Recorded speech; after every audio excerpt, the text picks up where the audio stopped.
نشنوی برنامه خبری رادیو آزادی رو تقدیم شما میکنیم. شعله گلخوجه هستم. سلام. امروز 23 январ است و این موضوع رو داریم.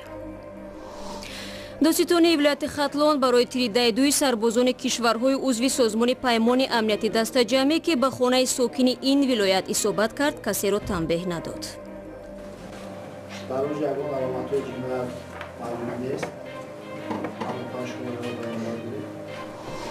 سهامی از دولتی بهتر کارخانه دولتی توجیک суғурта برای عوض کردن شکل فعالیت به حکومت تاجیکستان مراجعت نموده است.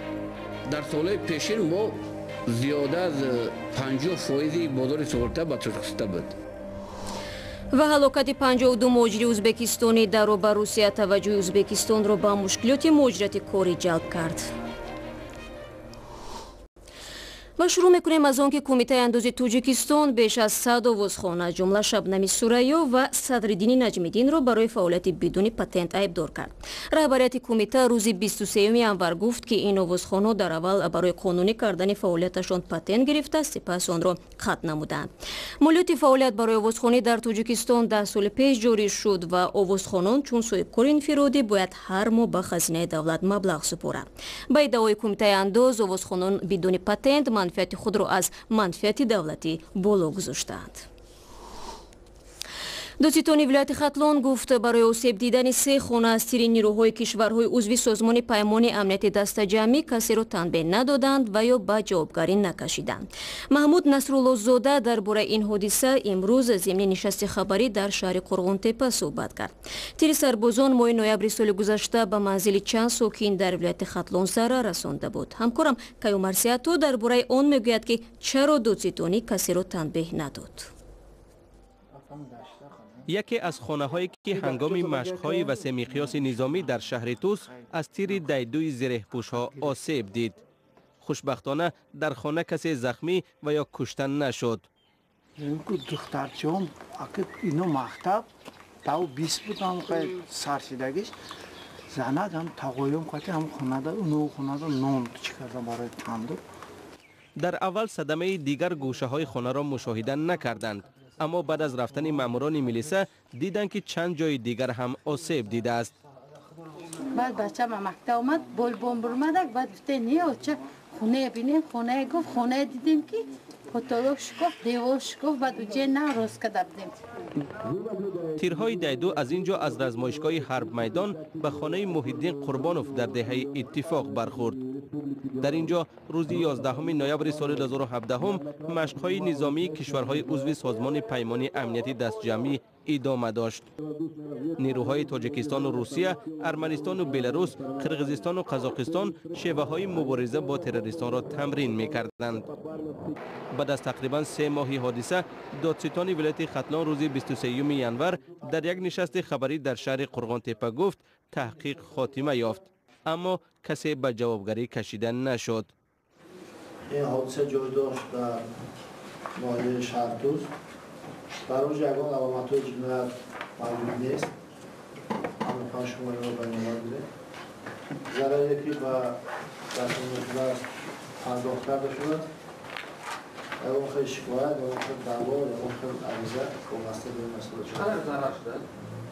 دادسitон ولایت ختلان نگفت که به صاحبان خانه‌های آسیب دیده چقدر جبران پرداخت کردند، ولی او افزود در سال 2017 صدها پرونده جنایی برای تقسیم غیرقانونی زمین در ولایت باز نمودند و آن هم تقسیم زمین برای خانه سازی. رو می‌ریم به موضوع دیگر. کارخانه دولتی توجیک суғурта می‌خواهد شکل فعالیتش را دیگر کند. رهبریت این کارگاه روز 23 январ در نشست خبری گفت که رشد شرکت‌های خصوصی و یا دستجمعانه بیمه‌کنانی فعالیت آنها را به مشکل مواجه نمود. نظرهای نیز هست که وجود شبهه و ناباوری به دریافت مبلغ بیمه به هنگام ضرورت اکثر شهروندان را از شرکت توجیک суғурта دور کرده است. چنانچه موضوع در گزارش شادمانیتی. درآمد حساب پسندازهای بانک 280,000 تومانی. مسئولان توجیک суғурта گفتند که دوام سال گذشته به این کارخانه دولتی بیشتر از 30 میلیون سومانی مبلغ وارد شده است. ҳарчанд фаъолияти яксола ин корхона мусбӣ арзёбӣ мешавад, раҳбарияти он аз давлатӣ мондани он чандон хушбин нестанд. бо ирсоли як нома аз ҳукумат хостанд тоҷик суғурта шаклашро иваз кунад. дар назар аст оянда ин корхонаи давлатӣ як ширкати саҳомӣ шавад. аз ин хотир соли гузашта дар натиҷае ки ба ширкатҳои ғайридавлатӣ иҷозанома дод шуд, ҳаҷми корҳо аз рӯи намудҳои суғуртаи ҳатмӣ ба мо кам гардид ва ин як таъсири худро ба мо каме расонид. мо ба хотире ки дар оянда, дар солҳои оянда пешгирӣ кунем ки мисол кормандони мо, миқдори кормандои мо кам нашавад, ё андозбандӣ ба бюджет кам нашавад, ё худ умуман худи тоҷик суғурта барҳам нахӯрад, мо лозим шуморидем ки шакли ташкилии каме дигаргун карда шавад. бо зиёд шудани ширкатҳои суғуртавии ғайридавлатӣ ба назар мерасад ки тоҷик суғурта дар бозори бима рақобатпазирии худро то ҷое аз даст додааст. яке аз бузургтарин ширкате ки ба мусофирон бимаи ҳатмӣ медод тоҷик эйр буд ки он ҳам дар пай баҳсҳои молӣ аз хидматрасонии ин ширкати давлатӣ даст кашид. аз ширкатҳои мусофиркашонӣ танҳо роҳи оҳан аз ин бимаи давлатӣ истифода мебарад.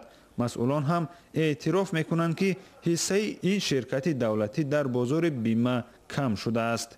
дар солҳои пешин мо зиёда аз 50% бозори суғурта ба Тоҷикистон буд то соли 2016 ва ҳақгузории ҷуброни зарар бошад то 90% ҳақгузории ҷуброн ба ҳиссаи Тоҷикистон ташкил медод. вале дар соли 2010 ин ҳисса кам шудааст. тоҷик суғурта ҳоло аз рӯи ду шакл суғуртаи ҳатмӣ ва ихтиёрӣ фаъолият мекунад. то соли қабл ин корхона ягона ширкате буд ки суғуртаи ҳатмӣ дошт. аз ҷумла ҳамаи воситаҳои нақлиёт, ҳаёти хизматчиёни давлатӣ, ҳарбӣ, вакилони халқ ва президент бимаи ҳатмӣ мешаванд. пардохти маблағи суғуртаи ихтиёрӣ барои хонаву иншоот 2% арзиши аслӣ ва барои воситаи нақлиёт 3% онро ташкил мекунад. аз ҳама бештар ронандаҳо ки воситаи нақлиёташон суғуртаи ҳатмӣ мешавад ба ин ниҳод муроҷиат мекунанд. ҳарчанд масъулон мегӯянд вобаста ба маблағи пардохтаи ҳар нафар зарарро ҷуброн мекунанд, сокинон мегӯянд раванди гирифтани он маблағ то ҷое мушкил аст. шодмон ятим, искандари фирӯз, озоди душанбе. нигоҳе меандозем ба ӯзбекистон. дар ин кишвар дафни шуморе аз 52 муҳоҷире ки рӯзи 18 январ дар роҳ ба русия дар мусофирбар сӯхтанд ҷараён дорад.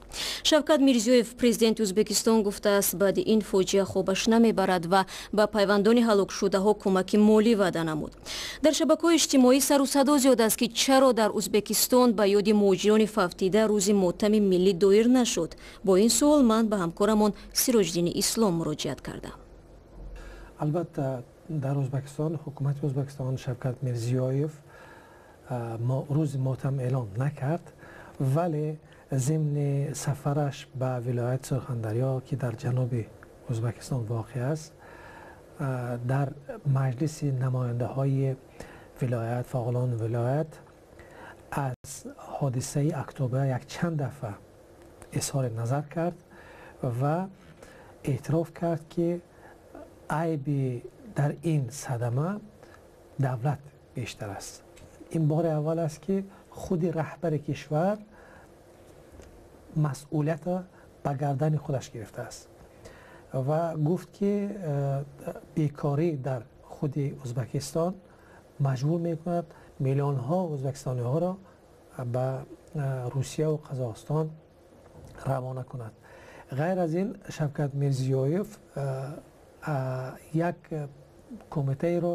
комиссионеро таъсис дод, иборат аз сарвазир, вазорати ҳолати истирдодӣ ва вазорати тандурустии кишвар.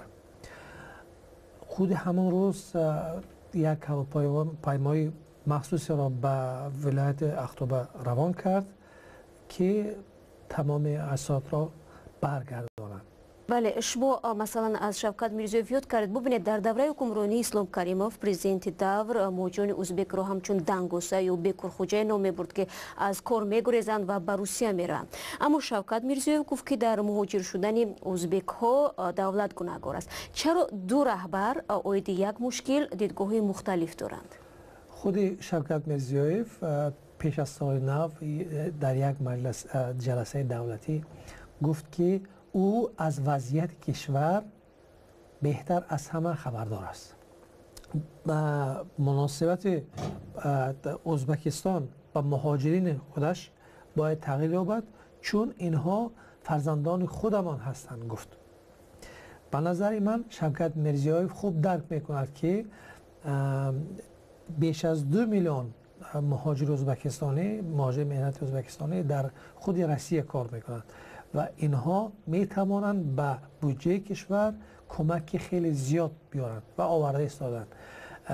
شوکت میرزیوف میداند که مقام آنها در روسیه و دیگر کشورها خوب نیست و شوکت میرزیوف سال گذشته ماه اپریل ضمن سفرش به روسیه با پرزیدنت پوتین یک جایه یک توقفنامه را امضا کرد که در آنجا با مهاجرین ازبکستانی برتری ها یعنی عیناً قید شده است. تفصیلات این صحبت و هم جزئیات ساختار مسافربری حامل موجان ازبک را میتوانید در سامانه ما www.azodi.org و آزادی ویدیو یوتیوب پیدا کنید.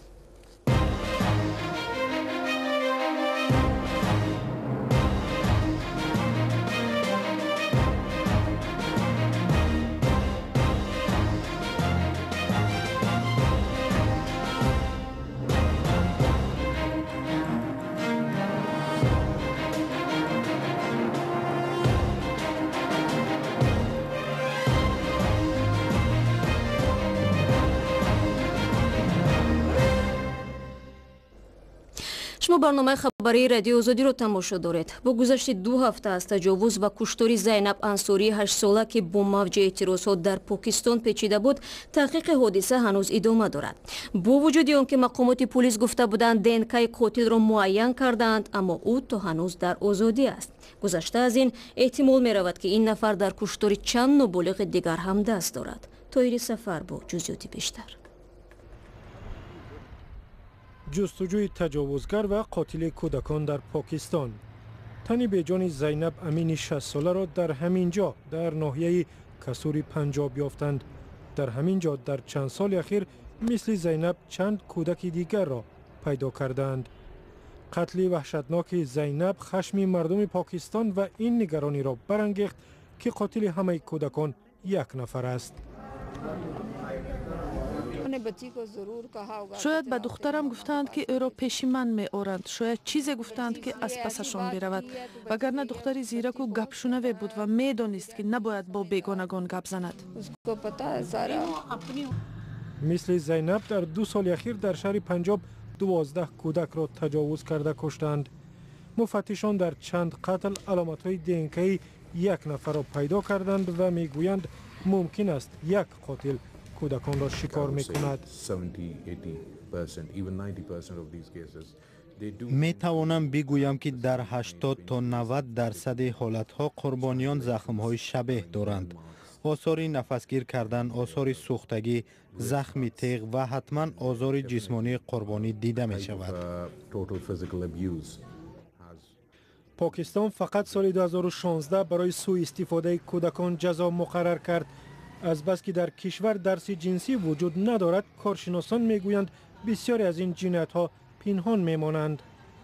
در پنجاب همچنین سال 2015 یک گروه کودک آزار را فاش کردند. از این رو ساکنان از تنها گذاشتن کودکانشان میترسند. کودکان را در خانه محکم کرده میگوییم که در خانه درس خوانند یا کودکان را خودمان به مکتب برده میاریم. ما باید کار کنیم یا کودکان را پاسبانی کنیم. قتل زینب در پاکستان سوال مبرمی را مطرح کرد. سوالی چگونه محافظت کردن آسیب پذیرترین قشر جامعه؟ سوالی که پاسخ به آن را مردم اینجا به زودی نمیگیرند. با این گزارش برنامه امروز را انجام می‌دهیم. جزئیات خبر و گزارش‌های امروز و دیروز و موضوعهای روز در سامانه ما www.azadi.org گذاشته شده است. صفحه‌های ما در همه شبکه‌های اجتماعی فعال است و البته تماشای آزادی ویدیو یوتیوب را فراموش نکنید. جوانی سپاس و تا برنامه فردا خدا نگهداری هر یکی شما باشد.